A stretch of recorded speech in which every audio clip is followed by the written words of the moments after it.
Bonjour à toutes et à tous, je suis très heureux de diriger cette carte blanche des éditions Perrin. C'est une carte blanche qui est co-présentée avec Storia Voce. Alors Storia Voce, vous connaissez peut-être pas, c'est ce petit marque-page, ce petit signet, je vais me faire reprendre par mon éditeur, qui est sur votre petite table. Storia Voce, c'est quoi? C'est plus de 400 podcasts qui sont mis librement à disposition des auditeurs. Des podcasts qui visent à mettre en valeur la recherche historique et aussi les évolutions de la recherche, ceci à disposition des professeurs de collège et de lycée. Donc n'hésitez pas à aller sur storiavoce.com, on est présent sur toutes les plateformes, et encore une fois, c'est gratuit. Nous avons d'ailleurs reçu à plusieurs reprises 2 de nos 3 invités aujourd'hui. Donc Valérie Toureille, bonjour. Merci donc d'avoir répondu à cette carte blanche. Vous êtes professeur d'histoire du Moyen-Âge à Cergy Paris Université, et votre actualité littéraire est chaude, si je puis dire, puisque vous venez de publier ce Jeanne d'Arc aux éditions Perrin. Je continue dans le sens de la table. Jean Lopez, faut-il vous présenter? Bonjour, vous êtes historien. Votre actualité littéraire aussi est très, très importante. Vous publiez, je crois, très prochainement un livre chez Perrin sur la guerre à l'époque antique, c'est bien cela? Oui. Oui, pardon. Oui, la guerre à l'époque antique. Il faut que tu... Pardon, que tu l'approches de ta... Que tu l'approches. La guerre à l'époque antique. La guerre chez Perrin.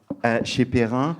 Vous pourrez aussi acheter ces ouvrages au stand Perrin après. Notamment ce Hitler a-t-il eu une chance de l'emporter, qui est le numéro 1 d'un MOOC. Un MOOC, c'est la contraction de magazine et de book, donc qui est une coédition des éditions Perrin et de Guerre et Histoire. Pour être complet sur votre actualité littéraire, ce petit tempus qui montre le lien que vous avez avec vos lecteurs. Jean Lopez, 200 questions, 200 réponses sur la Seconde Guerre mondiale. Ce sont des questions qu'ont posées les lecteurs de Guerre et Histoire et auxquelles vos équipes d'experts apportent une réponse. Je termine avec vous, Claire Millot. Je vous ai permis de reprendre votre souffle. Vous arrivez toutes du Sud, vous êtes ancienne élève de l'École normale supérieure de Cachan, vous êtes agrégée d'histoire, maître de conférence en histoire à Sciences Po Aix, et votre actualité littéraire est la suivante: la première armée française de la Provence à l'Allemagne, 1944-1945, toujours aux éditions Perrin. Alors, je vais vous proposer de faire tout d'abord peut-être un bilan historiographique de l'histoire militaire. On connaît tous l'engouement pour l'histoire militaire. Il ne faiblit pas, de la guerre de Troie aux guerres les plus récentes. Les conflits ont toujours su évoluer avec leur temps, portés par des puissants stratèges, des nouvelles inventions. Eh bien, la guerre, en dépit de son cortège de souffrances, de douleurs, d'horreurs, reste fascine encore, et reste encore aujourd'hui l'un des domaines de prédilection des Français. Ces dernières années, l'histoire militaire est en plein renouveau, elle se réinvente, c'est ce que nous allons voir aujourd'hui avec notre table ronde. Donc je vous propose tout d'abord de faire un bilan historiographique de l'histoire militaire pendant une trentaine de minutes, et puis ensuite nous verrons à travers chacun de vos ouvrages ces évolutions plus précisément. Nous garderons un temps, bien évidemment, à la fin pour donner la parole au public. Je m'adresse à vous, peut-être, Jean Lopez, dans un premier temps. Comment vous expliquez le renouveau de l'histoire militaire? Que dit aussi ce renouveau de notre rapport à l'histoire? Alors, renouveau, il n'est pas si jeune, si nouveau. Je pense que tout de même, le fait militaire occupe depuis, on va dire, 30 ou 40 ans, largement le devant de la scène, même si, malgré tout, ça reste quand même une niche. C'est pas... L'histoire militaire ne résume pas l'histoire, bien évidemment. Quand on parle d'histoire militaire, il faut peut-être savoir un peu de quelle histoire militaire on parle. Je suis peut-être pas mal placé pour en voir les différentes facettes, parce que mon activité principale, c'est le journalisme d'histoire militaire. Et je suis donc en quelque sorte un passeur entre les trouvailles et les recherches des universitaires et un grand public friand d'histoire militaire. Car il existe depuis assez longtemps une histoire militaire populaire qu'on peut distinguer de l'histoire militaire faite par les militaires et pour les militaires, qui a longtemps dominé la scène. Ça a été le monde napoléonien, par exemple, les batailles de Napoléon ont été largement dominées à la fin du 19e et au début du 20e par la figure d'Hubert Camon, typiquement, qui était un lieutenant-colonel d'artillerie et qui écrivait pour les officiers de l'armée française pour leur apprendre les secrets de la manœuvre napoléonienne, essayer d'en extraire un certain nombre de leçons qui étaient valables pour son temps. Ça, c'est le deuxième volet, c'est une histoire militaire faite par les militaires et pour les militaires. Elle existe toujours. Et puis, il y a une troisième histoire militaire, on va appeler une histoire savante, une histoire académique, comme disaient les anglo-saxons, ou une histoire universitaire, alors qui, elle, a mis du temps à embrayer sur le fait militaire. On peut dire qu'elle est la plus en retard. Elle a été longtemps la plus en retard dans ce domaine. Mais aujourd'hui, clairement, l'histoire militaire a droit de citer parmi les nombreuses niches qui composent les spécialités des historiens universitaires. Alors, je sais pas, on peut peut-être discuter du moment où l'histoire universitaire s'est véritablement emparée du fait militaire. Je pense que vous aurez peut-être plus de choses intéressantes à dire que moi, notamment parce que le Moyen-Âge est directement impacté si, comme moi, vous accordez autant d'importance au Dimanche de Bouvines de Georges Duby. Oui, alors moi, j'aurais une approche un peu différente. Je dirais que c'est plutôt l'histoire de la guerre que l'histoire militaire qui m'intéresse. Et vous avez tout à fait raison de rappeler cette historique. Cette histoire faite par les militaires, quasiment plus à l'ordre du jour. Enfin, c'est vrai que je ne la suis pas vraiment. L'histoire du fait militaire par les universitaires a été encore, jusqu'à une date récente, une histoire institutionnelle. Et j'avoue m'intéresser à la guerre. D'abord, je me suis intéressée à la guerre, de revenir sur les origines de mes champs de recherche, à travers la question de la violence. Or, cette violence, elle touche évidemment les militaires parce qu'ils la déploient, mais elle touche aussi les populations civiles. Et ça, quels que soient les âges de la civilisation. Donc, je pense qu'aujourd'hui, on a une approche aussi plus globale de la guerre. Et c'est, à mon sens, l'un des champs privilégiés aussi pour saisir la société à un moment donné, confrontée à cet épisode paroxystique qu'est la guerre. Et j'ai utilisé le terme pour la guerre de 100 ans, d'ailleurs, d'histoire globale et de guerre totale. Et j'ai eu, dans le monde universitaire, quelques levées de boucliers, encore une métaphore militaire, en me disant « mais non, depuis Yann Le Bohec, qui avait travaillé sur les guerres puniques et qui avait aussi esquissé ce champ-là. J'avais parlé de brutalisation il y a déjà fort longtemps, qui avait là aussi, engendré des oppositions. Il y a des concepts qui, de guerre en guerre, peuvent être reproductibles, au moins confrontés, pour enrichir ce débat historiographique sur la guerre. Et moi, je pense évidemment que pour la guerre de 100 ans, qui est un conflit d'une extraordinaire durée et qui tient son nom, contrairement à ce qu'on a dit, du temps même de la guerre de 100 ans, où des générations vous disent « nous n'avons jamais connu d'autre horizon que celui de la guerre, nous n'avons jamais pu embrasser d'autres métiers que celui des armes aussi », vous disent certains hommes de guerre. Cette guerre a touché tous les champs de la société, évidemment le politique, l'économique, mais aussi le culturel et spirituel. Enfin, donc c'est en ce sens que l'histoire de la guerre est extrêmement révélatrice. On n'est plus, j'allais dire, de façon péjorative, on a dit souvent de façon péjorative, on parlait de l'histoire bataille, nous ne sommes plus dans l'histoire bataille, nous sommes dans une histoire globale au carrefour de plusieurs sciences historiques. Claire Millot. Oui, peut-être pour revenir sur ce que disaient mes collègues et justement sur à quel moment on est revenu à cette idée qu'il fallait quand même refaire ou écrire de l'histoire de la guerre, de l'histoire militaire. Je crois que déjà l'expression histoire de la guerre, histoire militaire, traduit, il me semble, et je crois que c'est un malaise que j'ai pu aussi éprouver comme vous. Au fond, moi, j'ai pendant longtemps eu du mal à dire que je faisais de l'histoire militaire précisément. Donc, j'écrivais, oui, je faisais de l'histoire militaire précisément parce qu'il y avait un discrédit dans le monde académique, je crois qu'on peut le dire comme ça, et je dirais surtout pour l'histoire contemporaine.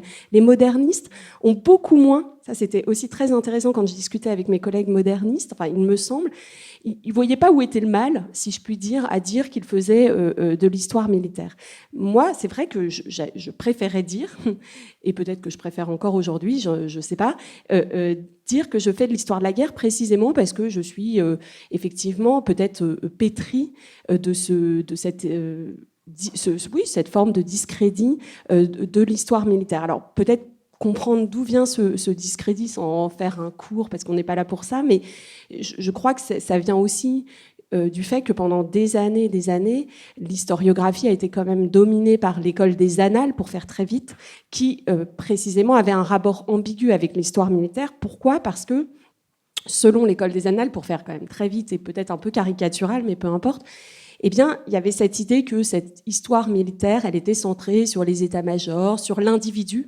L'école des annales déteste une histoire centrée sur les individus. Elle préfère écrire une histoire des groupes sociaux et de la longue durée. Là, on avait une histoire militaire qui, au fond, était centrée sur les grands chefs. Alors ça aussi, l'école des annales n'aime pas beaucoup l'histoire des grands chefs. Bon, et donc, je crois quand même qu'on est les héritiers de cette école des annales qui, sur la longue durée, a eu des réticences vis-à-vis de l'histoire militaire. Voilà. Et je crois que c'est peut-être comme ça qu'on comprend mieux cette réticence que peut avoir une partie du monde académique, et peut-être moi la première, à utiliser le terme d'histoire militaire. Et puis, il y a effectivement ce que disait ma collègue, le fait que parler d'histoire de la guerre permet quand même d'avoir un regard, je le crois fondamentalement, peut-être plus englobant, effectivement, permet d'intégrer, permet à mon sens d'intégrer effectivement les populations, mais permet aussi peut-être d'intégrer un continuum entre guerre et paix, j'en sais rien, il y aurait quelque chose aussi à discuter là-dessus. Juste, si vous permettez, ce discrédit, il est évident en France, il est une force extraordinaire. Il tient sans doute aux abus de l'histoire bataille telle qu'elle a été pratiquée au 19e et jusqu'à la fin des années 30, certainement. Mais c'est aussi un peu une spécificité française, parce que chez les anglo-saxons, les War Studies ont existé, il y a eu des chaires de War Studies dès avant la Seconde Guerre mondiale en Angleterre. Donc, dans ces pays-là, il n'y a pas eu un discrédit aussi fort. Le discrédit, il est venu aux États-Unis avec la guerre du Vietnam. Et on comprend bien, la société américaine a été ébranlée dans son tréfonds par cette défaite. Il y a eu un mouvement contestataire, toute la jeunesse, tout ce qui pouvait rappeler l'uniforme était détestable. Donc il y a quand même une coloration idéologique à cette détestation de l'histoire militaire. Mais enfin, tout de même, que ce soit dans la production universitaire, dans la production d'histoire populaire, ou même, je ne parle pas de la production de l'histoire militaire pour les militaires, les anglo-saxons n'ont jamais eu un tel décrochement, une telle césure comme celle que nous avons connue en France vis-à-vis de l'histoire militaire. Il n'y a pas eu une réticence aussi forte. C'est une spécificité gauloise. Ce qu'il y a de bien, c'est que Jean Lopez anticipe toujours mes questions, en fait, et je n'ai plus grand-chose à faire. Donc, je vous en prie, Valérie. Oui, je veux même ajouter que le discrédit existe toujours. Quand, il y a quelques années, nous avons proposé la guerre de 100 ans, un tout petit peu en amont, au concours de l'agrégation, la Sorbonne était vent debout contre cette question, en disant que, voilà, elle sentait la ringardise et qu'elle avait des relents positivistes, parce qu'effectivement, à travers l'histoire des annales, c'est le conflit entre deux écoles historiques. Mais c'est comme si, enfin, c'est profondément choquant d'imaginer qu'on n'ait pas pu encore changer, pardonnez-moi l'expression, de logiciel intellectuel. Alors, on a dépassé depuis des décennies la question de l'histoire positiviste. Alors, quand on travaille sur le fait militaire aujourd'hui, il est évident qu'on ne travaille pas sur l'histoire bataille. Je suis bien placée pour le savoir. J'ai consacré un livre à l'une des plus grandes défaites. Alors évidemment, en général, on n'écrit pas de livre sur les défaites. Enfin bon, sur Azincourt, quoique même sur les salons, on me dit « Oh oui, c'est encore un livre sur les batailles ». Non, ça n'est pas un livre sur une bataille. la bataille est juste l'élément déclencheur d'une démonstration. Et quand même, je veux dire, les jeunes générations d'historiens ont depuis longtemps appris à travailler différemment sur cette question militaire. Et les Anglais, effectivement, n'ont pas du tout les mêmes réticences à propos de ces sujets-là. Ça va même plus loin, jusque dans l'histoire expérimentale. Mais c'est leur rapport à l'histoire tout court qui est très différent aussi en Angleterre. Et je n'entre pas dans le débat. Oui, je ne peux que souscrire à cette idée que c'est vraiment assez franco-français. Et je pense que c'est aussi par hasard, peut-être qu'on en reparlera dans la discussion, que le renouvellement de l'histoire militaire vienne du monde anglo-saxon, notamment avec le livre de John Keegan sur l'anatomie de la bataille, je pense, et qui a inspiré ensuite un très fort renouvellement de l'histoire militaire, notamment contemporaine. En France, je crois qu'effectivement, l'inspiration vient d'outre-Atlantique et d'outre-Manche, et c'est par hasard, à mon avis. On admire les renouveaux, mais pas chez nous. Si, il y a renouveau. Je comptais ça, il y a renouveau aussi en France. Et je veux encore une fois spécifier, si vous le permettez, que ce discrédit massif dans le monde universitaire français n'a pas empêché le grand public de toujours et encore se passionner pour l'histoire bataille. Et les étudiants. Donc il y a une espèce de césure qui est assez difficile à saisir entre un véritable appétit d'histoire bataille traditionnelle qui, du fait du discrédit académique dont elle était frappée, a été abandonnée à des polygraphes, je pense à des gens comme Georges Blond, par exemple, ou souvent très marqués idéologiquement à l'extrême droite, ce qui encore renforçait le discrédit de l'histoire bataille. C'est toute cette historiographie d'après la Seconde Guerre mondiale, des gens comme Blond qui ont vendu, je crois que Blond, on estime à 6 millions d'exemplaires ce qu'il a vendu. Il a dû publier 80 bouquins, 6 millions, donc il y a un véritable public, un engouement extraordinaire, ce sont des chiffres qui n'existent pas dans le monde universitaire. Et donc là aussi, il faudrait s'interroger sur ce hiatus entre cet appétit du grand public pour l'histoire bataille, alors là pour le coup, et son rejet pendant très longtemps, dans sa forme classique, par le monde universitaire. D'ailleurs, je continue à m'interroger sur cet appétit de l'histoire populaire pour la bataille, en constatant que le journal que je dirige, Guerre et Histoire, son lectorat est masculin à 99,5%. Là, on peut s'interroger, parce qu'on a une époque où on parle beaucoup du genre, on peut s'interroger sur la place que tient l'histoire militaire, le rêve militaire dans la construction de la masculinité en France. C'est un véritable sujet qui est encore pas beaucoup défriché, mais ça commence. Mais enfin, c'est quand même spectaculaire. Hein. C'est l'histoire bataille égale homme, souvent jeunes hommes. Ou, après une césure de la vie active, hommes beaucoup plus âgés. J'ai les deux, j'ai les deux segments dans mon lectorat, ça me frappe. Des très jeunes, des beaucoup plus âgés. Entre les deux, il n'y a presque rien. En regardant votre éditeur et en entendant les 6 millions d'exemplaires, je voyais des étoiles. Quels sont aujourd'hui les... Enfin, on a vu, on a commémoré, célébré la Grande Guerre. Et moi, ce qui m'a beaucoup surpris, c'est de voir que le fait politique était quasiment mis de côté dans le commentaire de cette Grande Guerre. Est-ce que le fait social de la Grande Guerre, vous parliez tout à l'heure, Claire Millot, des communautés, des individus, on avait l'impression, peut-être c'est un raccourci, mais vous allez me corriger, que la vie du soldat dans les tranchées était plus intéressante en soi que le pourquoi du conflit et les conséquences du conflit. Effectivement, je crois que cela témoigne effectivement de où on en est actuellement, de l'historiographie du fait militaire, et en particulier, je dirais, pour la Grande Guerre. C'est-à-dire qu'il y a un intérêt effectivement marqué et très important sur l'expérience combattante. On le voit, c'est d'ailleurs également transposé dans les manuels d'histoire sur la Grande Guerre. Il me semble que maintenant, on l'approche beaucoup via la question de l'expérience de guerre, que ce soit d'ailleurs l'expérience combattante ou l'expérience des civils.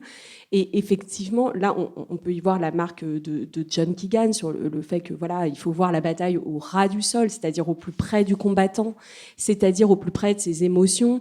Il y a par exemple un champ qui est il me semble, de recherche qui est en plein renouvellement actuellement sur la question, par exemple, des psychonévroses de guerre, sur la question des fêlures psychiques en fait des combattants. Et ça vient effectivement des études sur la Grande Guerre et les historiens de la Seconde Guerre mondiale dont je fais partie se sont emparés un petit peu de ces approches-là. Donc effectivement, je pense qu'on est dans ce moment expérience au plus près des individus où on va mettre un peu entre parenthèses la question effectivement plus macro, plus politique, mais aussi parce que en ce qui concerne encore une fois la Grande Guerre, c'est un peu différent pour la Seconde Guerre mondiale à mon avis.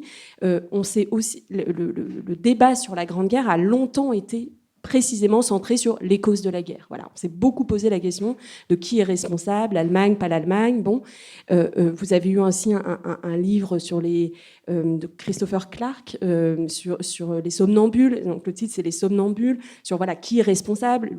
Lui dit en fait c'est les Serbes. Bon, donc retour quand même un peu perpétuel à la question des responsabilités en fait de la guerre. Donc on s'en est aussi quand même beaucoup emparé de cette question-là, mais c'est vrai que récemment c'est plutôt l'expérience combattante qui intéresse.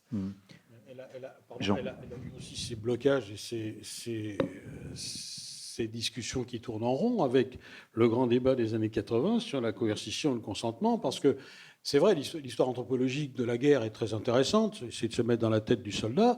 La grande question qui avait été posée par messieurs Rousseau et Audouin Rousseau, si je me corrigez si je dis des bêtises, c'était qu'est-ce qui fait que le poilu français, pour rester sur la France, a tenu dans des conditions épouvantables pendant 52 mois de guerre. Comment c'est possible ? Donc, il y avait un affrontement entre deux écoles qui était celle de la coercition, qui disait forcément avec la gendarmerie militaire derrière, les tribunaux de guerre, les fusillés, ils ne pouvaient pas faire autrement. Et d'autre part, l'autre école qui disait non, pas du tout, il y avait un consentement massif de notre infanterie paysanne à un idéal patriotique. C'était l'esprit de 1792 qui était transféré dans ces tranchées. Et ça a duré 15 ans, 15 ans d'affrontement, d'aujourd'hui on l'a dépassé. Mais bon, c'est pour dire que l'approche anthropologique elle-même, elle a aussi, à un moment donné, elle donne lieu à des impasses, des choses qui sont dépassées par le temps. Valérie Toureille, dans votre Jeanne d'Arc, ce qui est impressionnant, alors c'est vrai qu'on sanctuarise bien évidemment Jeanne d'Arc, on la met au-dessus, or vous la resituez dans son siècle, vous la resituez dans, j'ai envie d'utiliser le terme de réseau militaire, mais aussi de manière plus générale sur ce mouvement populaire qu'on connaît mal, au fond, ce mouvement populaire de résistance. Oui, tout à fait. C'était un peu ce que j'avais montré déjà sur les lendemains d'Azincourt. On n'a jamais, au fond, montré à quel point Jeanne appartenait à son temps. Ça paraît simple comme ça l'est beaucoup moins en pratique. Elle reste pour une part inexplicable et c'est pas l'objet là, mais ce que j'ai voulu démontrer, c'est que au moment où les Anglais s'installent et occupent le territoire du Royaume de France, naît une première résistance que les Français ne connaissent pas. Il y a des hommes et des femmes qui ont vécu dans le maquis normand pendant des dizaines d'années. Levant un impôt sur la guerre, etc. Enfin, des choses qu'on verra bien plus tard.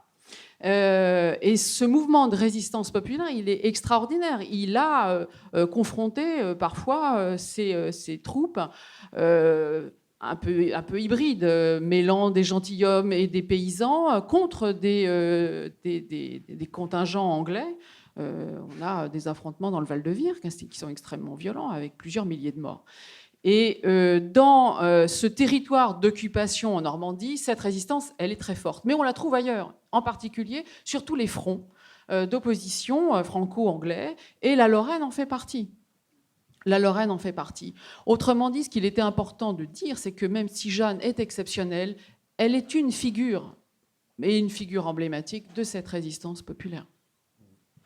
Oui, alors en fait, en lisant votre livre, j'ai repensé aux premières images du livre, alors qui peut être contestable ou contesté, peu importe, du film, pardon, de Luc Besson sur Jeanne d'Arc, où vous évoquiez la violence tout à l'heure et la présence des troupes. On n'a pas idée que, voilà, il y a une menace même sur la Lorraine. Si, en fait, lorsque le siège est posé devant Orléans, il y a un autre mouvement de troupes sur la Lorraine, puisque les Anglais se dirigent à la fois sur Orléans et sur Vaucouleurs. on oublie vos couleurs, mais la Lorraine, d'abord, elle est déjà une terre de passage de troupes, dont Rémy a déjà été dévasté par les troupes. La famille et les paysans du village ont dû fuir face aux Anglais. Donc on vit dans dans ce contexte d'insécurité de manière permanente. Donc il est normal, je ne sais pas comment le qualifier autrement pour faire simple, que ces populations aient chevillé au corps cette haine de l'anglais. Il est vrai aussi que la guerre change de sens à ce moment-là. On est vraiment non plus dans une guerre entre deux princes, mais une guerre entre deux peuples. Et on a vraiment la volonté, dans ce petit peuple, d'éloigner toutes ces garnisons bourguignonne et anglaise en Lorraine. Voilà. Mais on a des mouvements isolés aussi de résistants qui s'attaquent à des petits contingents qui passent, une petite escorte. Voilà. Donc on a comme ça des mouvements totalement spontanés qui ne sont pas du tout encadrés ni organisés. Alors, je reste avec Valérie et Jeanne d'Arc. Jean et Claire, si vous voulez intervenir, n'hésitez pas. D'un point de vue plus général, c'est vrai quand on reçoit un livre sur Jeanne d'Arc, eh bien, on se dit encore un livre sur Jeanne d'Arc, qu'apporter de nouveau sur Jeanne d'Arc? Or, un historien ne referme jamais ses dossiers, et vous avez trouvé d'autres éléments, vous présentez d'autres perspectives. Oui, alors celle-ci en est une. J'ai déjà travaillé sur la Lorraine à travers un autre capitaine qui se battait tantôt pour lui, tantôt pour le dauphin. Donc c'est vrai que cette connaissance intime de la Lorraine a été très, très importante pour bien comprendre cet environnement politique, les réseaux politiques aussi qu'on a évoqués jusqu'à présent. Et puis, je suis repartie aussi du procès en réhabilitation pour travailler sur l'environnement proche de Jeanne. Sa famille, ce que les gens du village disaient aussi de cette jeune fille qui très vite s'est distinguée du lot. Donc c'était important de redonner chair un peu à Jeanne, qui est souvent présentée à la fois comme une météore, insaisissable, mais aussi un peu désincarnée. Et je l'ai insérée aussi eh bien, dans ce monde des armées, pour le coup exclusivement masculin, même si on a des exemples, et aussi en Lorraine, de femmes qui combattent. C'est-à-dire que votre démarche est intéressante, vous agissez en quelque sorte par cercle concentrique, vous êtes parti de l'extérieur et vous allez vers le centre, au centre il y a Jeanne, mais il y a tout son environnement. Oui, et montrer comment finalement cette jeune femme a réussi à s'insérer dans les rangs de ses capitaines, qui ne sont pas des hommes tendres, ni forcément versés dans les choses de la religion non plus. Comment cette jeune femme a réussi à trouver sa place? Elle a bataillé aussi. Dans l'entourage du dauphin, tout le monde n'était pas favorable nécessairement à Jeanne. Y compris sur le champ de bataille, y compris à Orléans, où elle s'est démenée pour imposer ses vues. Donc c'est effectivement de cette périphérie lorraine jusqu'au cœur du pouvoir et sur le champ de bataille que j'ai essayé de la replacer. Alors on pourrait dire en histoire contemporaine qu'en 1939, on avait le souvenir de 14-18, en 14-18, on pouvait avoir le souvenir de 1870, en 1429, Orléans, on avait le souvenir d'Azincourt. Oui. Il y a dans ces grands capitaines nombre d'hommes qui ont perdu un parent sur le champ de bataille. Et c'est vrai que ce désir de revanche existe, sans compter que ceux qui n'ont pas perdu un père ou un frère ont aussi eu des rançons extrêmement lourdes qui ont ruiné des familles. Donc c'est vrai que la bataille d'Azincourt a profondément marqué cette société militaire, mais le monde politique aussi.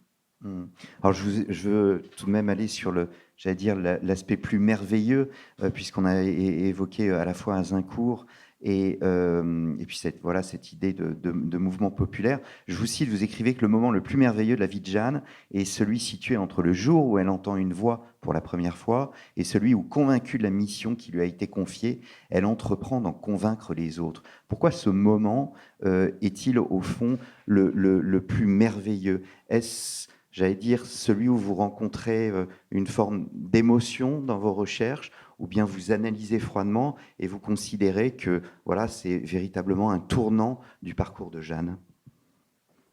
Alors, il y a deux questions en fait qui se posent là. La démarche de l'historien dans la biographie est un exercice singulier. C'est la deuxième fois que je rédige une biographie et c'est vrai qu'il y a des moments de proximité très forts avec son objet de recherche. Le merveilleux qui entoure Jeanne, c'est ce merveilleux médiéval aussi qui parfois nous saisit encore. Peut-être parce qu'on est médiéviste et qu'on y est plus sensible, ce moment où elle est seule face à ses voix, où elle n'en parle pas ou à peine à ses parents, et où tout doucement elle sent croître en elle donc cette volonté qui s'impose justement de manière presque inconsciente. Donc c'est la fascination aussi pour cette jeune femme qui commence à se battre jusqu'à la fin avec une énergie et une force admirable. Si la guerre de 100 ans avait été retenue dans la question d'agrégation, est-ce que Jeanne aurait... Elle l'a été. Est-ce que Jeanne, du coup, aurait été considérée comme un tournant de la guerre de 100 ans? Oui et non. Le passage sur la Loire est évidemment un point très important. Ils ont essayé d'ailleurs de passer par d'autres endroits, les Anglais, pour menacer ce qu'on appelle le royaume de Bourges. Mais très vite, lorsque la ville a été menacée, on a vu affluer derrière ses remparts tous les grands capitaines de ce temps pour sauver Orléans. C'est une ville extrêmement bien fortifiée. C'est une ville très importante dans le royaume. Donc là, il y avait vraiment une conjonction de forces. C'est comme si tout le royaume retenait son souffle pour le sort d'Orléans. Mais comme vous le savez, les chances de victoire se sont amoindries avec le temps. Il y a eu l'échec devant Paris, mais bon, même sans uchronie, on pouvait difficilement imaginer le contraire. Donc il y a eu, je dirais, des hauts et des bas. Il a fallu attendre quand même encore de nombreuses années avant d'entrer vraiment dans la phase de reconquête. Mais pour autant, Jeanne a été un souffle extraordinaire et un espoir remarquable pour tous les partisans de la cause française. Elle est aussi au centre, on parlait des différents champs historiographiques, l'histoire économique, l'histoire sociale, l'histoire politique, l'histoire de la stratégie. On pourrait aussi parler de l'histoire des représentations, et Jeanne, c'est peut-être avec Napoléon le personnage au centre de tant de représentations. Qui est Jeanne pour vous? Un symbole magnifique, un objet politique, une sainte convaincue de sa vocation Alors, je rajouterais quand même quelque chose. Elle appartient aussi à l'histoire des femmes quand même. C'est ce que j'ai montré aussi dans mon livre. Je vous ai parlé de ces femmes combattantes dans l'histoire et au Moyen-Âge en particulier. On voit bien qu'après, ça diminue drastiquement. Ces exemples-là n'existent plus. Au Moyen-Âge, il y en a encore un certain nombre. Il y a aussi des femmes qui, par leur piété, ont soutenu Jeanne. Je pense à Christine de Pisan, qui, elle, par la plume, a rendu hommage à Jeanne. Donc, on voit d'ailleurs que dans sa pérégrination, il y a des femmes qui suivent toujours Jeanne, qui l'accompagnent jusque dans sa prison. Ça, c'est extrêmement touchant, cette solidarité féminine, y compris dans l'adversité, puisque l'épouse du duc de Bedford vient lui rendre visite dans sa prison à Rouen. Donc Jeanne, c'est beaucoup de choses à la fois. Je laisse de côté toutes les extrapolations très contemporaines qui ont été faites. Mais effectivement, c'est un symbole de la foi. C'est un symbole, à mon sens, de la France résistante. Alors, on va faire un bond dans le temps. Je m'adresse à vous, Claire Millot. S'intéresser à la première armée française, donc comme vous l'avez fait, c'est votre travail de thèse, c'est bien cela. Donc, de la Provence à l'Allemagne 1944-1945, c'est véritablement se situer au carrefour de la diplomatie, de la politique, du militaire, mais aussi de l'histoire des représentations. L'armée française, ici, est avant tout un symbole. Les victoires créent inévitablement des mythes, et cette armée en fait partie?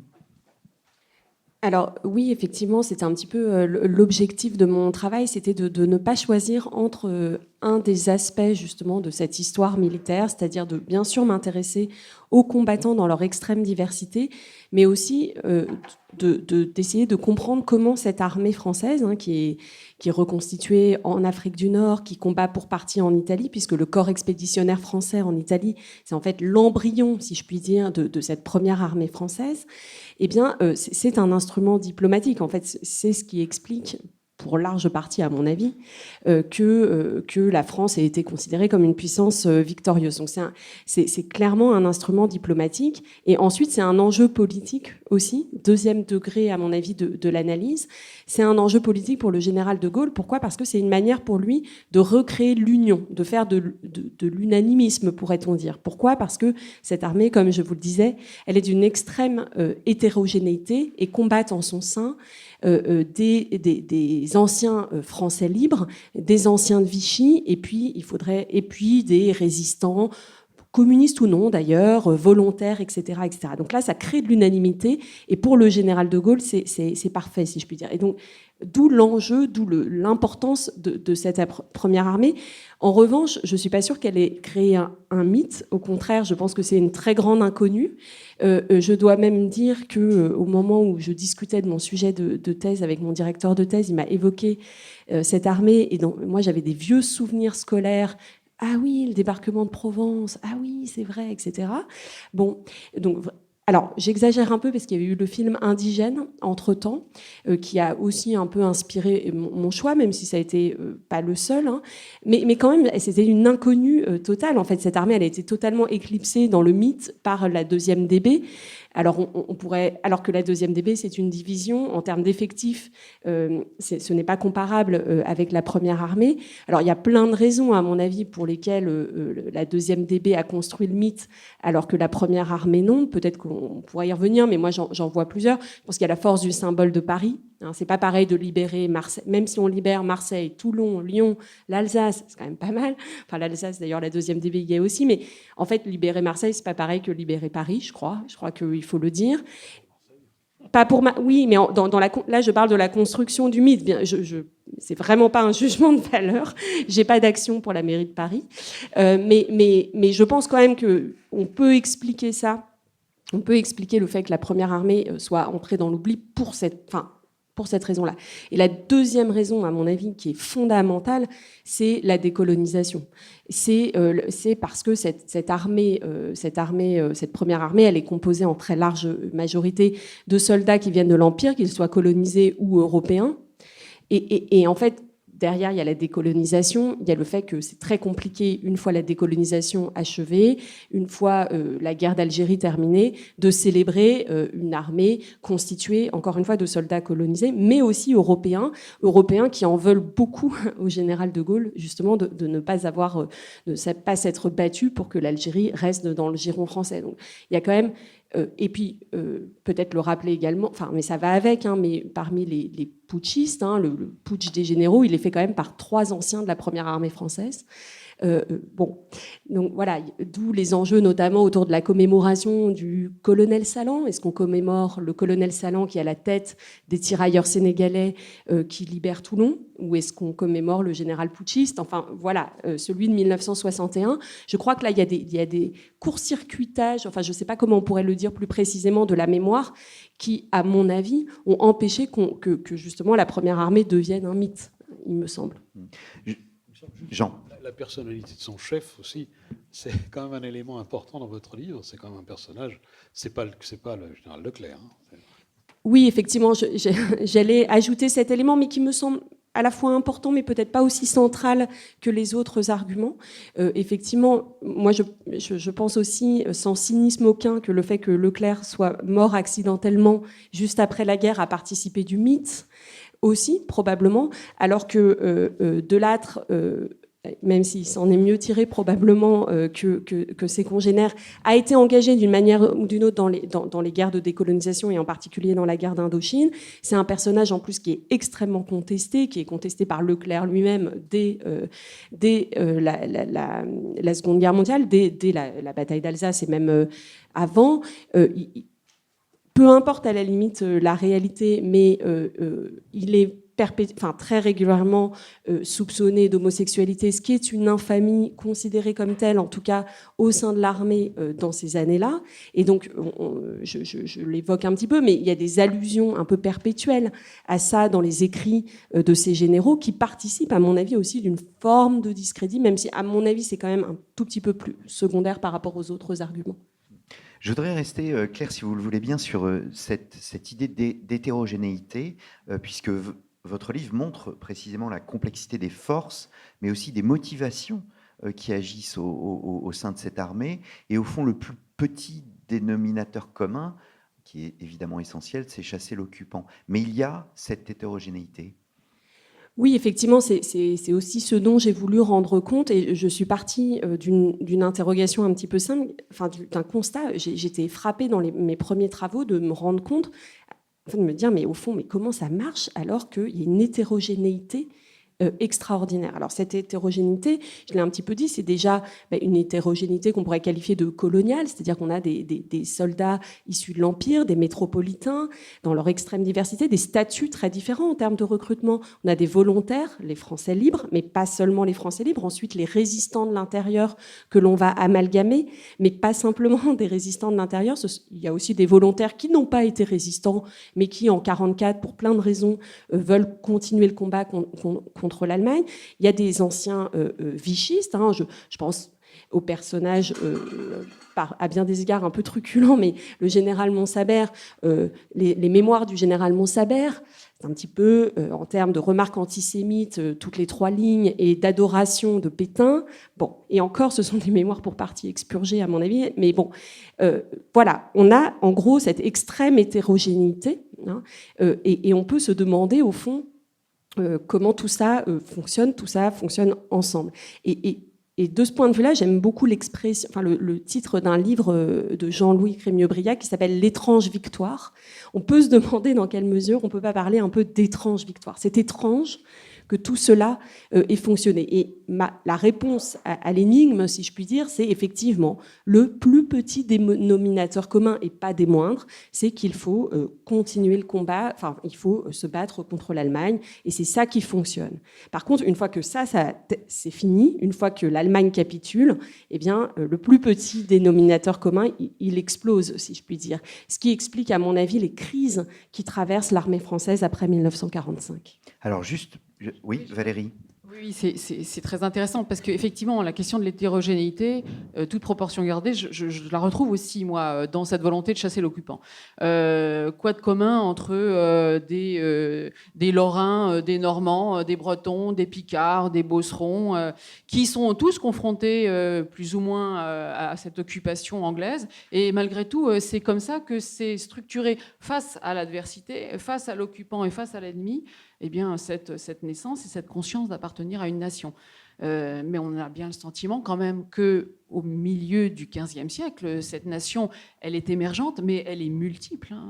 Voilà, qu'est-ce qu'être français au XVe siècle ? Et pourtant, c'est le moment où l'on voit apparaître dans les libelles ce clivage très fort entre les bons Français et les Français reniés quand même. C'est pas rien. Donc effectivement, on s'identifie, on se structure face à l'ennemi. Bon, ça c'est un phénomène qu'on connaît, mais quand même à travers le conflit, c'est l'émergence d'une identité là qui se forge et qui est très intéressante à souligner. Et dans cette résistance, cette condamnation de l'illégitimité des Anglais, il faut bien avoir à l'esprit. On a fêté, enfin non, c'est pas le bon verbe. On a commémoré le traité de Troyes de 1420 qui confiait quand même la couronne de France à un roi anglais. Les Français et les juristes en particulier n'en ont eu que faire. Et on voit au fond une résistance populaire que je viens d'évoquer, une résistance des élites, des gens qui écrivent, donc des clercs, qui dénoncent par des libelles cette autorité anglaise sur leur sol, et puis toute une aristocratie seconde, toute une noblesse seconde, ces capitaines qui montent là, qui ne sont pas des grands princes, hein, et qui combattent aussi. Donc c'est aussi un milieu très hétérogène. Étrange victoire pour Claire, étrange défaite pour Azincourt. Oui. Je reste avec vous, Claire Millirault. Paradoxalement, en fait, l'armée sera quasiment peu représenté au moment des cérémonies célébrant la victoire en mi-juillet 45. Il existe une forme d'amertume, et en vous lisant, on pense aussi à l'amertume après le Vietnam, de tous ces soldats qui ont vécu ces moments. Est-ce qu'on peut faire un parallèle? Comment définir ce sentiment d'après-guerre? Alors, effectivement, j'observe une amertume de la part des soldats sur le front vis-à-vis de l'arrière. Ça émerge en fait dès les combats, hein, dès les Vosges, à peu près vers novembre 1944. Hein. Alors, ce sentiment d'un délaissement de l'arrière, c'est pas nouveau. On observe les mêmes choses pendant la Grande Guerre. C'est même ce que je montre, ça participe aussi de la construction de l'identité combattante. Et c'est d'ailleurs un discours bien partagé entre précisément, je caricature et ce serait peut-être un peu faux, mais entre l'ancien vigiste et le volontaire communiste qui a rejoint les rangs. En fait, ça pourrait exister, ce genre de discours-là. Ça participe, à mon avis, de la construction de l'identité combattante. C'est-à-dire, donc ça, il y a une part de discours. C'est-à-dire, voilà, à l'arrière, ce sont des azous. Ça, c'est le terme qui est vraiment qu'on voit émerger dans le contrôle postal, avec toutes les limites que cette source comporte. Hein, mais en gros, l'arrière s'est ourdi dans des balles de la libération, pendant que nous, on a très très froid dans les Vosges. Et ça, à mon avis, encore une fois, il y a une ça participe de la construction de l'identité combattante. Mais c'est probablement aussi pour partie une réalité. Non pas que les Français s'étourdissent dans les balles à la Libération, mais précisément parce que les préoccupations des Français ne sont pas du tout tournées vers la guerre. C'est-à-dire que l'enjeu, c'est la reconstruction. L'enjeu, c'est aussi en fait de manger à sa faim.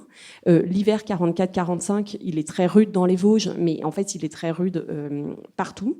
L'enjeu, l'obsession des Français, c'est le ravitaillement. Et d'ailleurs, c'est pour ça d'ailleurs que je me suis intéressée au rapport de préfet, parce que j'avais envie je me posais la question, au fond, est-ce que les Français réfléchissent à leur armée, parlent de leur armée qui combat dans les Vosges? Effectivement, pas du tout. Enfin, selon les préfets, là aussi, il faudrait évidemment être très prudent. Et en fait, je pense parce que l'obsession, c'est le ravitaillement. Et c'est pas autre chose.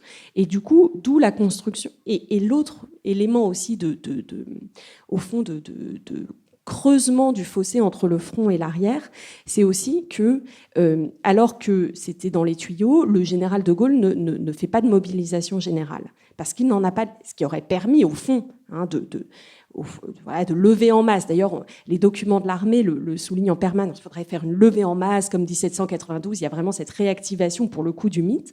Sauf que c'est impossible en réalité. C'est impossible parce qu'il faut armer ces soldats. Les Français sont totalement dépendants des Américains. Hein. C'est une armée sous dépendance. Hein, il faut quand même le souligner. Et donc, il n'y a pas de mobilisation générale. Il y a des appels de classe, et qui, en fait, provoquent des levées de boucliers. Donc, du coup, nourrissent à nouveau le discours selon lequel l'Empire serait, au fond, le seul pourvoyeur de soldats, et ce qui est en fait pas complètement faux. C'est-à-dire que les 100 000 volontaires, il y a 90 000 à 100 000 volontaires qui rejoignent l'armée, mais l'essentiel des soldats qui se battent sur le front, y compris au printemps 1945, ce sont des soldats qui viennent de l'Empire, encore une fois, qu'ils soient européens ou non, enfin qu'ils soient citoyens français ou non. Alors, une dernière question, Claire Millot. Vous parlez de mémoire éclatée au lendemain de la guerre, donc on le voit bien. Certains ont même, dites-vous, le sentiment, alors certains soldats, bien évidemment, d'une libération trahie. Et il faut attendre 70 ans, 2014, pour que soit célébré le débarquement en Provence. Alors, il y a peut-être deux réponses à donner dans votre question. Alors, le terme de libération trahie, c'est en fait le sentiment qu'ont une partie des résistants de l'intérieur d'avoir été trahis. C'est-à-dire qu'il y a à la libération des projets qui émergent de la résistance, et pas seulement communiste, hein, de profond renouvellement de l'armée. Il y a vraiment cette idée que 40, pour le coup, c'est la faute de l'armée, c'est plus la faute du Front populaire, c'est la faute de l'armée qui a trahi. Il faut profondément renouveler ce que certains appellent la caste. Il y a vraiment des volontés, et d'où d'ailleurs dans le programme une épuration extrêmement sévère. Mais en réalité, ce que je montre, et ce n'est pas étonnant d'une certaine manière, c'est que le pragmatisme l'emporte sur l'enjeu politique de profond renouvellement de l'institution militaire. En fait, il faut des cadres formés, et donc on ne peut pas virer tous les cadres de l'armée. Et donc la continuité, à mon avis, l'emporte sur la rupture, et donc ces résistants qui produisent des textes et des textes sur voilà ce que doit être la nouvelle armée de 1945, qui doit être en fait un peu le rêve de Jean Jaurès dans son armée nouvelle qu'il écrit en 1911, c'est-à-dire une armée de citoyens soldats avec vraiment très peu de professionnels. Eh bien, c'est pas ça qui se passe. D'où un sentiment de frustration. Et pour la commémoration du débarquement en Provence, en fait, il est commémoré avant 2014, hein, ce débarquement. D'ailleurs, le général de Gaulle va en 1964 commémorer le débarquement de Provence parce que c'est un débarquement français, entre guillemets, alors que la Normandie ne l'est pas. Mais on est 2 ans après les accords d'Évian, la tension est maximale. Il échappe d'ailleurs à un attentat au Mont Faron, hein, un attentat de l'OAS. On est dans une région, effectivement, où il y a une implantation de l'OAS qui est très importante. Donc la tension est maximale. Et là où je vous rejoins, c'est que c'est vraiment qu'en 2014 que le président Hollande met dans son programme mémorial, et on pourra y revenir, la Provence, alors véritablement à l'ordre du jour pour plein de raisons à mon avis. Et de ce point de vue-là, Emmanuel Macron emboîte complètement le pas, quoi. On est dans cette trajectoire-là. Je me tourne vers vous, Jean. Vous souhaitez rebondir? Juste que j'ai trouvé fascinant le travail de Claire Miot. Je vous invite vraiment à lire. C'est assez rare de trouver une telle histoire où il y a de la sociologie, il y a de l'histoire politique, de l'histoire des mentalités.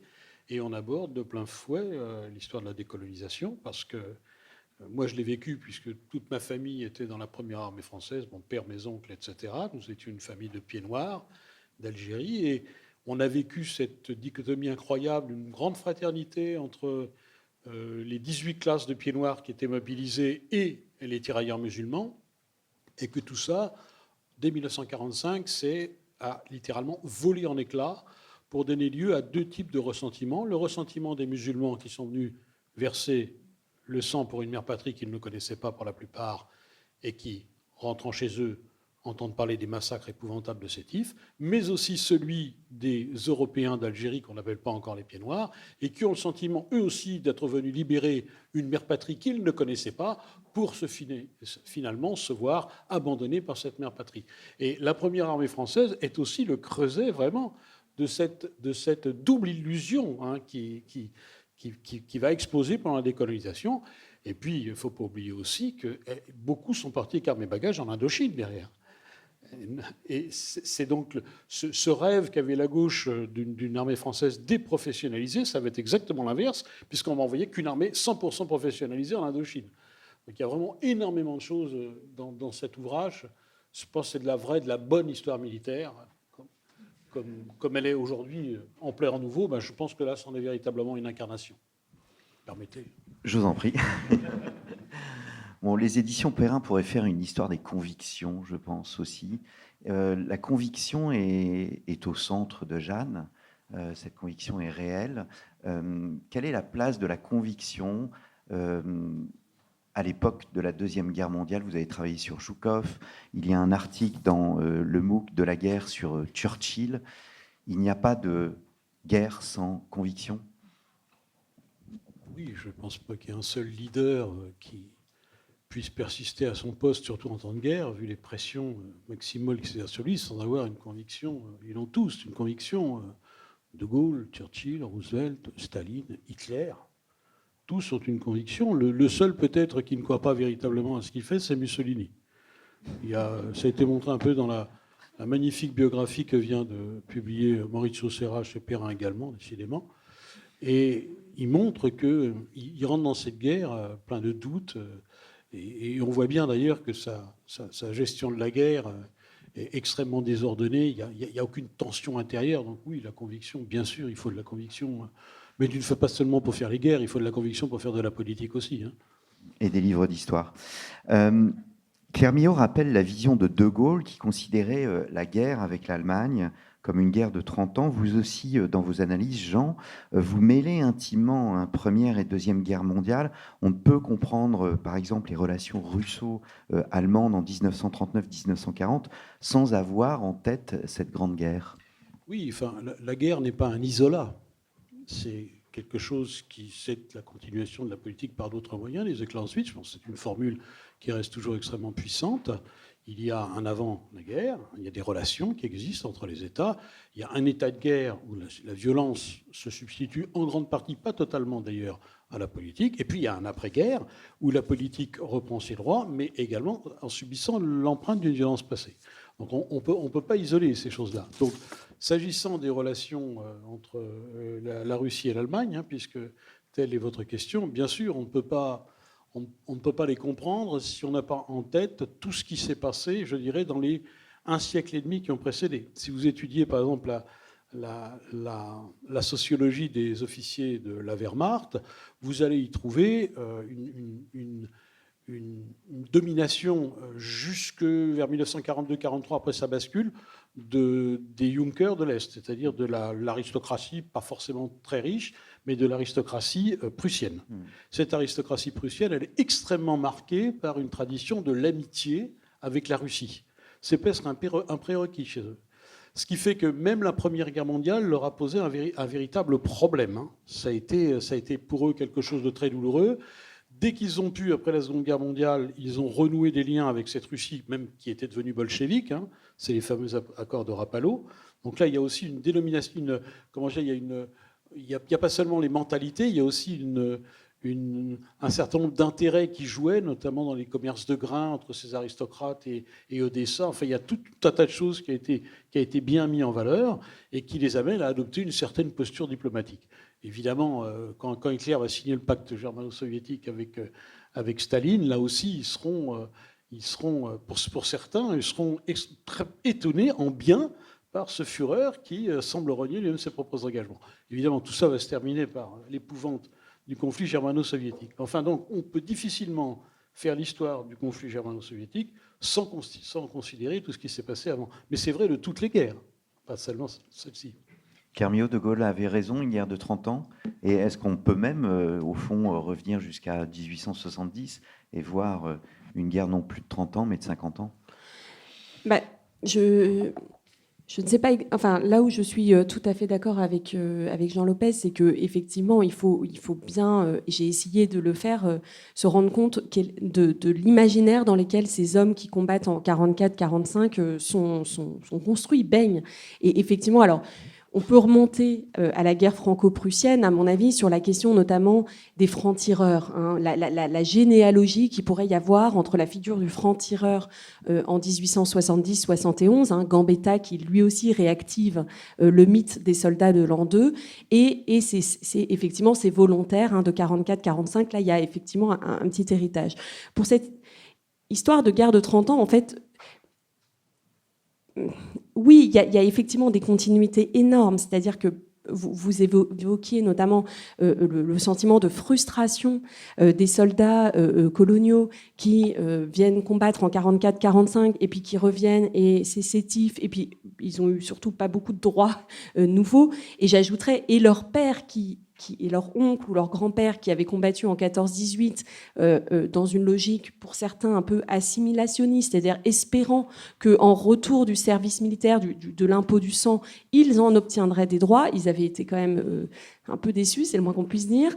Et donc, voilà, de ce point de vue-là, il y a effectivement des formes de continuité indéniables entre la Grande Guerre et la Seconde Guerre mondiale. Et de ce point de vue-là, on peut parler d'une guerre de 30 ans. Mais ce que j'expliquais dans un article avec une collègue, moi je pense que la vraie guerre de 30 ans, une autre guerre de 30 ans, c'est ce cycle 39-62, à mon avis, qu'on pourrait, qu'il y aurait matière à réfléchir aussi. Et sur la question de la Première Armée, il y a nécessairement quelque chose à creuser dans ce cycle 39-62. Valérie Touraille. Oui, sur l'enchâssement des cadres mémoriels de la guerre, je voudrais juste rappeler que lorsque Churchill se lance dans cette grande offensive et dans ce grand mouvement de résistance contre l'Allemand, il en appelle au sursaut des Anglais évidemment, l'image qu'il brandit face à toutes ces troupes, c'est quoi? Eh bien, c'est Azincourt, justement.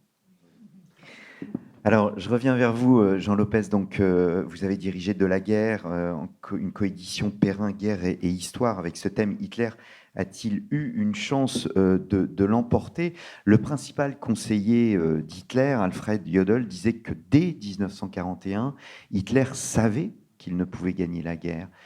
Quel crédit peut-on apporter à cette affirmation? C'est un témoignage qu'il est nécessaire de critiquer, comme tous les témoignages. Dans quelles conditions a-t-il été pris? Le général Jodl est donc un des 3 officiers les plus haut placés dans la Wehrmacht. Il est, en théorie, un des conseillers stratégiques principaux d'Hitler, et il fait cette déclaration qui couche sur le papier quelques jours avant son exécution par pendaison à Nuremberg pour crime de guerre. Donc, a priori, on peut penser que cet homme qui va mourir dit la vérité. Mais c'est peut-être un peu court comme type de critique. On peut aussi penser qu'il se contente de répéter ce qu'il a déjà plusieurs fois laissé entendre. Et là, j'ai retrouvé des documents qui m'amènent à penser que c'est plutôt cela. Il se contente de répéter une sorte de ritournelle qui lui vient d'Hitler lui-même, qui, à mon avis, est assez douteuse. J'ai du mal à penser que Hitler sait la guerre perdue après le revers devant Moscou. Il a sans doute un moment de doute, mais très vite, il trouve un substitut. Et cette guerre, il va la mener jusqu'au bout, jusqu'à son propre suicide dans les rues de Berlin, alors que les soldats soviétiques sont à 250 mètres de sa porte. Donc ça me paraît quand même difficile d'imaginer un homme qui ne croit plus du tout à ce qu'il fait. Il a, là, c'est un témoignage qui est assez peu recevable. Alors, il y a dans la salle Walter Bruyère-Hostel, qui est un grand spécialiste de l'époque napoléonienne. Est-ce qu'Hitler, comme Napoléon, a perdu la guerre en Russie? Il n'a pas perdu la guerre seulement en Russie, mais il entre en Russie. D'abord, Napoléon fait juste un aller-retour très bref, ça ne dure pas très longtemps. Il y laisse une armée, mais cette armée, il parvient tant bien que mal à la reconstituer. C'est certainement une erreur stratégique de toute première grandeur. Hitler, lui, rentre en Union soviétique, mais il y reste. Il subit un échec devant Moscou pendant l'hiver 1941-1942, qui se traduit, du point de vue opérationnel, par un recul de 150 à 200 km. Mais enfin, son armée reste, et la pointe la plus proche de Moscou n'est qu'à 180 km. Donc, au fond, un certain nombre d'espoirs lui sont permis.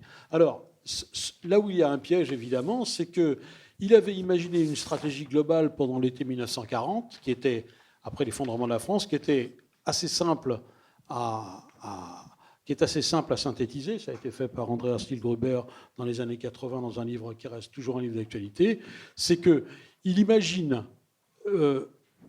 battre l'Union soviétique en 4 mois, démobiliser une partie de son armée, c'est-à-dire renvoyer les gens dans la production industrielle de façon à se doter des 2 instruments qui lui permettent de faire face aux anglo-saxons, qui sont la marine et l'aviation. Donc réduction de l'armée de terre après avoir vaincu l'Union soviétique et montée en puissance de l'aviation et de la marine. Sauf que le revers devant Moscou l'amène à faire complètement l'inverse. Au lieu de ça, il est obligé de prendre des ouvriers dans les usines, donc de commencer à envisager une déportation massive en Europe pour pouvoir mettre les gens au travail dans les usines allemandes, ce qui n'était pas prévu au départ. Les ouvriers allemands sont renvoyés sur le front russe, c'est-à-dire que l'armée de terre qui devait diminuer en puissance devient un monstre, et la marine et l'aviation ne peuvent plus combler leur retard. Donc son plan stratégique s'est complètement effondré. La fenêtre de temps qu'il estimait avant la mobilisation américaine, il estimait à 24 à 36 mois, il va la passer en Russie. Donc là, stratégiquement, je pense qu'effectivement, les carottes sont cuites. Il aurait fallu que l'Union soviétique s'effondre littéralement en 1942, ce qui n'est pas possible, pour qu'il ait la moindre chance de l'emporter. Donc stratégiquement, s'il avait été un être parfaitement rationnel, s'il n'avait été pas obsédé depuis le début par cette impossibilité de rendre les armes et de discuter politiquement avec ses adversaires, Hitler aurait dû comprendre que c'était fini. Mais il n'en a pas tiré cette conclusion. Donc jusqu'à cette période, on peut dire que Hitler avait eu une chance de l'emporter. Il pensait, alors ça fait partie des débats historiographiques. Alors là, il y a une littérature, notamment dans le monde anglo-saxon, qui remplirait le mur du fond de cet amphithéâtre. Où est-ce qu'il a perdu la guerre? Est-ce que c'est en septembre 1939 quand il la déclare? Enfin, quand il envahit la Pologne et qu'il provoque l'entrée en guerre des Occidentaux, est-ce que c'est là qu'il la perd, en sachant qu'il n'a pas les moyens de gagner une guerre mondiale? Est-ce que c'est en juillet 40 quand il est incapable d'envahir l'Angleterre? Est-ce que c'est en mai 40, le 13, quand Churchill arrive au pouvoir? Est-ce que c'est le 22 juin 41 quand il attaque l'Union soviétique? Est-ce que c'est le 5 décembre 41 quand les soviétiques contre-attaquent? Est-ce que c'est en novembre 42? Est-ce que c'est le 11 décembre 41 quand ils déclarent la guerre aux Américains? Bref, on n'en finit pas, la Seconde Guerre mondiale. Chercher un tournant, c'est un exercice d'histoire militaire qui est souvent vain. Parce que la guerre, c'est pour moi une route de montagne. Ça n'arrête pas de tourner. Donc des tournants, on peut en trouver très très facilement. Je ne pense pas que celui devant Moscou soit décisif au sens de décisif. Ça aussi, c'est un concept d'histoire militaire qu'on retrouve partout, celui de la bataille décisive, de la campagne décisive, de la décision qui fait basculer. Mais là, on est dans la vieille histoire du chef qui décide omniscient et qui se trompe ou qui voit juste. Là, je pense qu'on n'est pas dans une histoire très, très sérieuse et très construite. Valérie Touret, et évidemment, on parlait tout à l'heure de la décision de Jeanne, en quoi elle était un véritable tournant. L'historien, le médiéviste, a moins de sources que ne peut l'avoir, par exemple, un Jean Lopez sur la Deuxième Guerre mondiale. Et donc, est-ce que je peux dire, est-ce qu'il y a moins de complexité à voir des tournants et des moments décisifs? Non, les problématiques sont les mêmes. Donc j'irai dans le sens de Jean Lopez. Tout à l'heure, la libération d'Orléans, évidemment, est un moment important parce que la France a accumulé des défaites. Enfin, il y a eu Baugé entre-temps, mais bon. Il y a quand même des temps forts. Et ces temps forts, on peut les documenter par des sources. Cette révolution militaire que les modernistes ont souvent placée au XVIe siècle, non, c'est bien au cœur de la guerre de 100 ans qu'elle s'opère. Donc on a dans les archives royales, pour faire simple, des documents qui nous montrent la mise en place de cette première armée permanente. On a aussi des relevés de comptes, des quittances qui nous permettent de voir comment l'artillerie se structure. Il y a des hommes, il y a des ingénieurs derrière ce nouvel outil militaire. Donc non, les sources, nous les avons, bien sûr. Elles ne sont pas aussi riches. Il n'empêche, sinon, que diraient les antiquisants s'ils étaient présents à cette table? Non, heureusement. Alors, je vais me tourner vers la salle. S'il y a des questions, j'ai encore 2 ou 3 questions à vous poser. Mais peut-être avant de les poser, je vais me tourner vers la salle. Il y a toujours la première question qui est la plus difficile, oui? J'aurais une question pour la Première Guerre mondiale. Justement, cette idée de voir l'expérience combattante au ras du sol. Est-ce que c'est pas né aussi du fort sentiment pacifiste à la fin de la Première Guerre mondiale, ou quelques années après, qui fait que justement on va mettre l'accent sur les souffrances de la guerre plutôt que sur les tactiques, les stratégies, justement pour dire cette guerre a été vaine, elle nous a ruinés. Est-ce que ça ne vient pas de là aussi un peu Si je peux répondre. Alors, je pense que c'est 2 choses un petit peu différentes. C'est-à-dire que le renouvellement de l'historiographie et du fait militaire vient du champ des études sur la Grande Guerre. D'ailleurs, les historiens de la Grande Guerre vont s'appuyer notamment sur cette littérature ancien combattante, qui est pour une large partie, vous avez tout à fait raison de le souligner, pacifiste. Et d'ailleurs, le débat qu'évoquait Jean Lopez sur contrainte, consentement, va aussi s'appuyer sur quel crédit on doit donner à cette littérature qui, selon les historiens du consentement, aurait euphémisé pour des raisons pacifistes, aurait euphémisé la violence interpersonnelle et notamment la violence des combattants. Mais en l'occurrence, je distinguerais un petit peu les deux, puisque le renouvellement du fait militaire vient plutôt dans les années 80-90, en France, 1980-90. Mais par contre, va effectivement s'appuyer sur cette littérature ancien combattante qui est pour une large partie pacifiste. Oui, monsieur?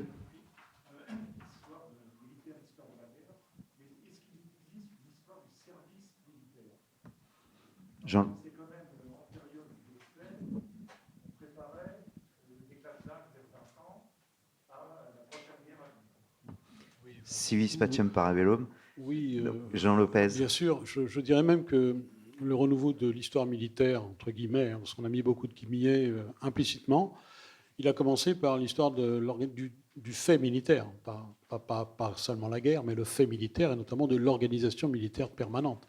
Il y a des travaux de sociologie qu'on va retrouver à toutes les époques sur la notion d'armée permanente, puis la notion d'armée de conscription, l'armée de masse, et puis le service militaire obligatoire. Je pense aux travaux d'André Corvisier à la frontière entre le XVIIe et le XVIIIe siècle, qui est dans les années 60, on va dire. Là, on a commencé par ça, étudier l'armée en temps de paix. Je dirais que l'histoire militaire, faites l'histoire militaire de la Suisse au XXe siècle, vous allez décrire une armée qui ne combat pas. Et néanmoins, cette armée, elle est extrêmement importante, ne serait-ce que par la ponction budgétaire, par l'orientation qu'elle peut donner à la diplomatie, mais également dans l'histoire des mentalités, par le fait très particulier que l'homme suisse se sent un combattant potentiel. Ne serait-ce que par le fait qu'il emmène ses armes chez lui. Donc là, une arme qui ne combat pas, mais néanmoins, il y a des tas d'études militaires, du fait militaire en Suisse, qui sont toujours extrêmement actives. La Société d'histoire militaire suisse, ça peut faire sourire, mais outre le fait qu'au Moyen-Âge, et dans l'époque moderne, un immense pourvoyeur de combattants, mais c'est un pays qui vit à peu près en paix depuis de nombreux siècles, et pourtant, il y a toujours des analyses de sociologie du fait militaire. Et ils ont conservé la conscription. C'est aussi donc une raison supplémentaire chez eux de s'intéresser au fait militaire. Donc oui, le service militaire a été étudié en France comme partout ailleurs, d'ailleurs. Madame, oui.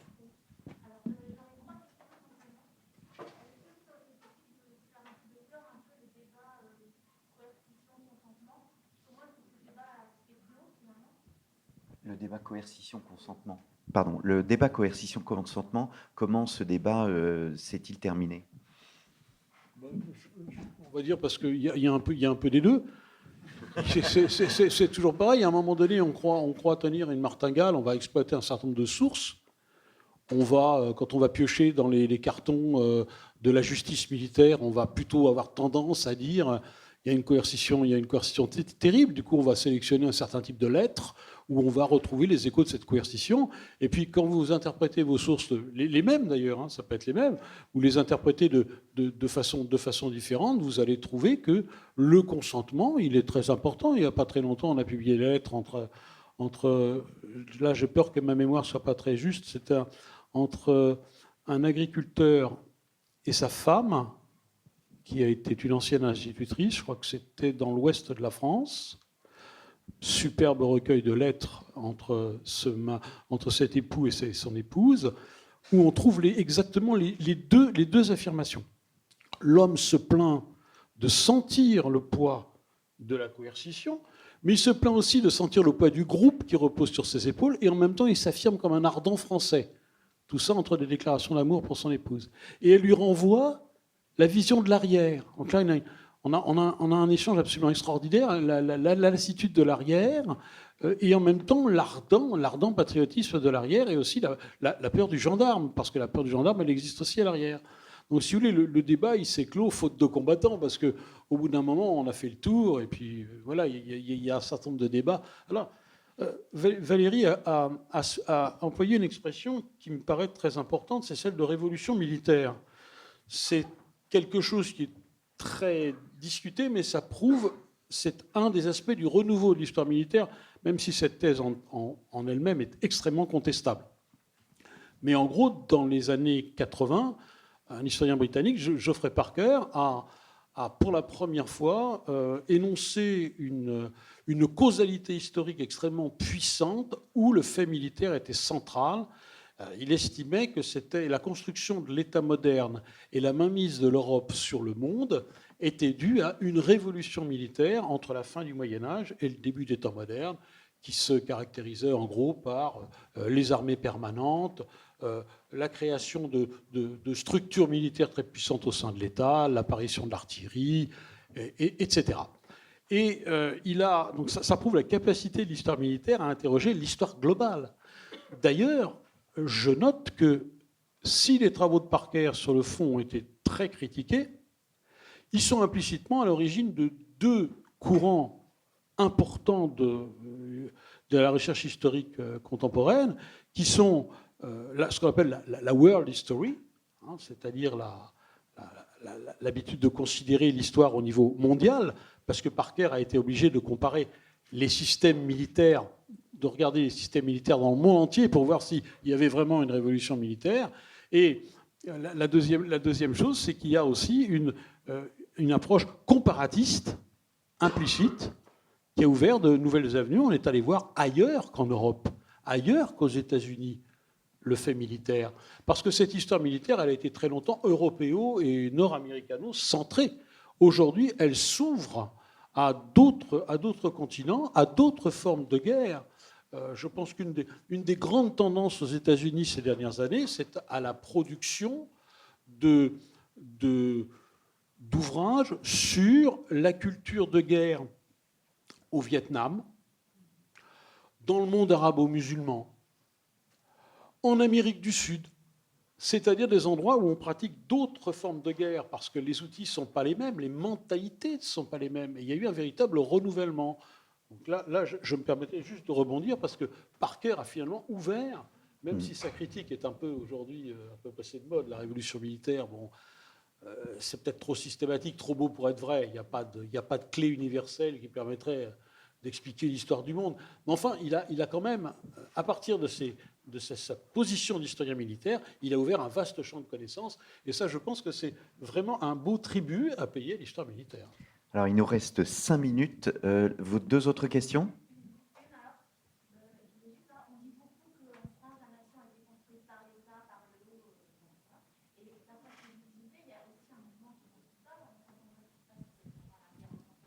C'est pas aussi, c'est l'inverse qu'il faut comprendre. Alors, moi, je suis pas tout à fait d'accord avec Jean Lopez. Il y a une révolution militaire qui s'opère au milieu du XVe siècle.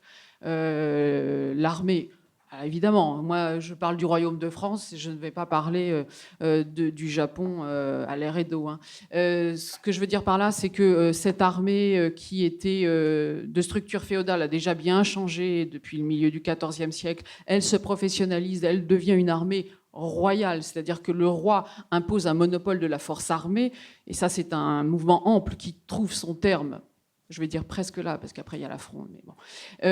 Sur le plan des outils, c'est quand même très intéressant de montrer que l'artillerie à poudre se développe depuis le XIVe siècle, qu'elle arrive sur les champs de bataille au début du XVe, et que c'est ce qui fait toute la différence entre l'armée française et les armées européennes. Lorsque le parc d'artillerie prend la route pour descendre en Italie, toute l'Europe est fascinée par la puissance de feu des Français. Donc non, il y a bien une révolution militaire. Geoffroy Parker a eu effectivement le grand mérite d'ouvrir le champ, mais il s'est trompé de chronologie. C'est pas grave.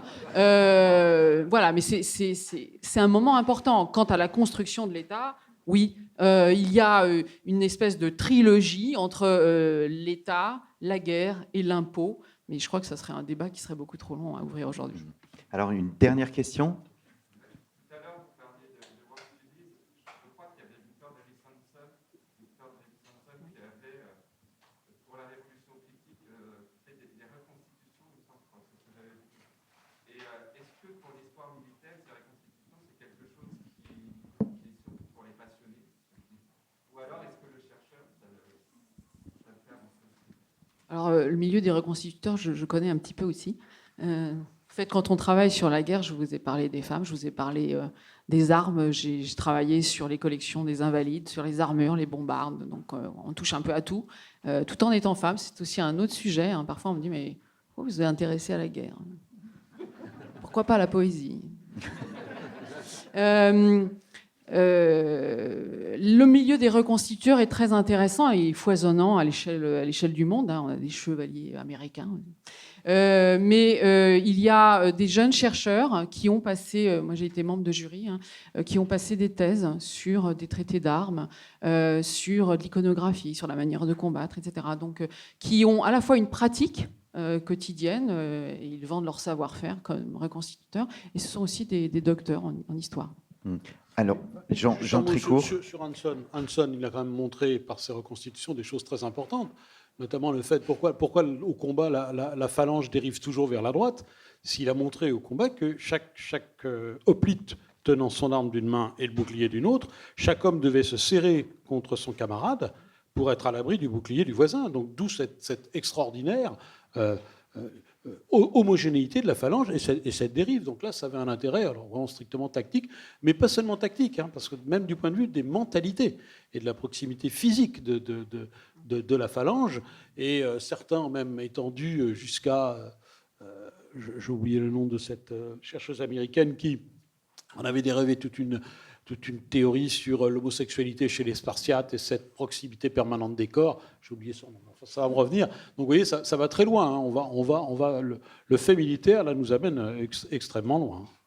Alors, je termine par une dernière question. Est-ce qu'il existe une nouvelle génération d'historiens et d'historiennes, évidemment, qui s'intéressent à autre chose qu'aussi la poésie, donc une nouvelle génération d'historiennes, d'historiens qui s'intéressent aux faits militaires? Vous le voyez, vous, en tant que professeur, Valérie? Vous la voyez? Oui, elle est timide, il faut l'avouer. Enfin, pour le Moyen-Âge, elle existe, mais je parlais de l'agrégation tout à l'heure. La question n'a été au programme que 2 ans. Dès qu'on a pu la supprimer, on l'a supprimée. C'est dommage parce que ça a fait naître justement des recherches. Ça ouvre des champs à des étudiants et il faut bien avouer que malgré tout, cet enseignement, il est encore très limité en France. Je parle évidemment que du Moyen-Âge en ce qui me concerne. Claire, non? Je réfléchissais en même temps que vous posiez la question. Je crois quand même on voit quand même beaucoup d'étudiants qui veulent travailler en master sur des sujets d'histoire du fait militaire. Alors, c'est peut-être le moment où, quand même un peu politique, c'est-à-dire que beaucoup d'étudiants veulent travailler sur l'histoire du fait militaire, mais pour travailler sur l'histoire du fait militaire, il faut un accès aux archives. Et il y a eu quand même ces derniers temps un vrai problème d'accès aux archives dites classifiées secret défense. Et quand on fait de l'histoire du fait militaire, on travaille beaucoup sur ces archives secret défense. Et la loi qui a été votée en juillet 2021 a restreint très largement l'accès à des archives, notamment qui touchent à des questions de renseignement. Et le problème, c'est qu'on utilise beaucoup les archives de renseignement pour faire de l'histoire, non pas du renseignement, mais d'autres choses. Donc là, il y a un vrai souci sur ces questions d'archives. Eh bien, merci beaucoup à vous trois. Je crois qu'on peut vous applaudir.